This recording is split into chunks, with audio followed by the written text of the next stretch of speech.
Imagine spending months or years travelling at night and sleeping during the day.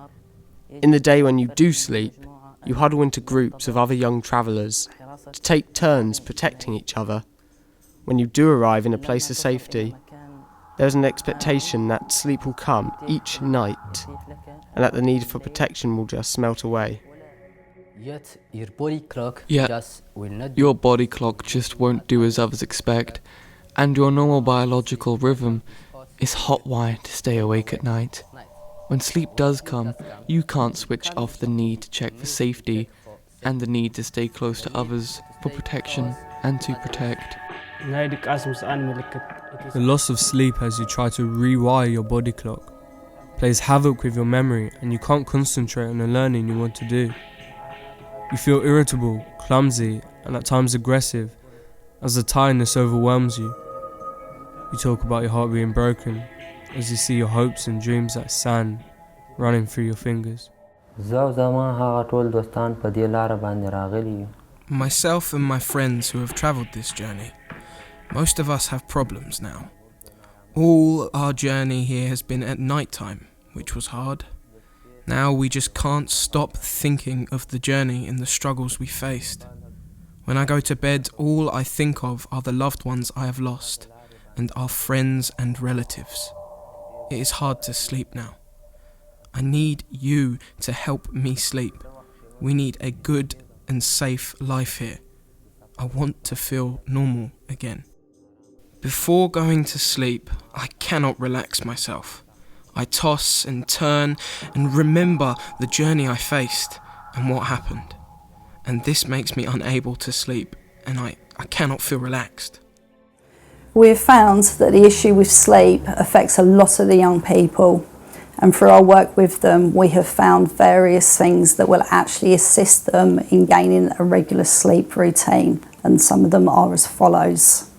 Firstly, to avoid stimulus before bed such as energy drinks and nicotine. To avoid blue light from screens, as this will penetrate the back of your eye and keep you awake. To eat healthily, as this helps sleep to happen. To avoid emotionally upsetting conversations just before bed, as this will trigger memories that will stop sleep from happening. Instead, focus on a day with the family, on a picnic, or in the mountains with friends. Music can also be a great soother and to find happy memories. To avoid watching news and videos on what is happening at home, as this is likely to add to upsets, and remember what has been left behind. To avoid big meals before sleep, as this becomes a barrier towards deep sleep.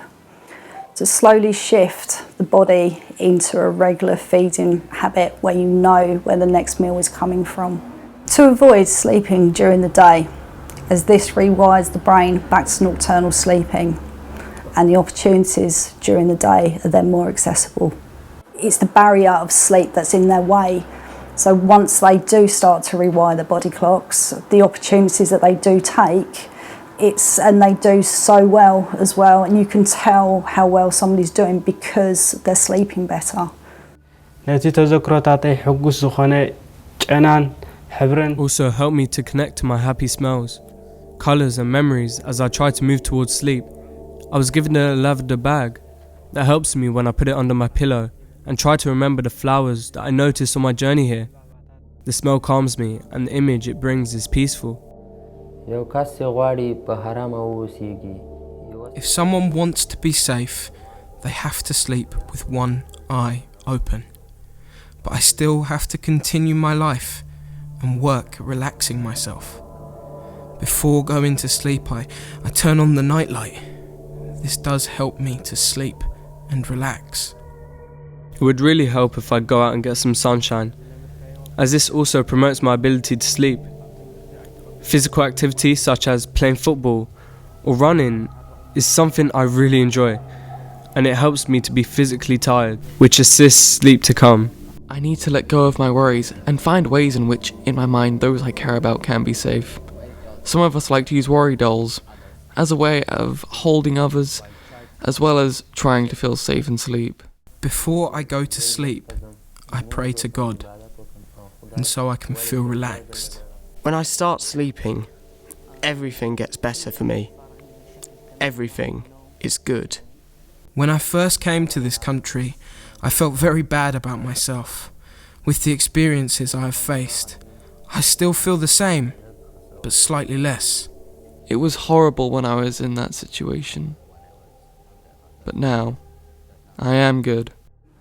I think the biggest issue is making sure the young people know that they're safe, because that does come in with the sleep. Because if you've been out in the camp and obviously you feel safer to sleep during the day than you do at night, it's then to get that reverse and making sure that they know that they are safe, they are somewhere where they can go to bed when it is dark and they're not going to have any issues.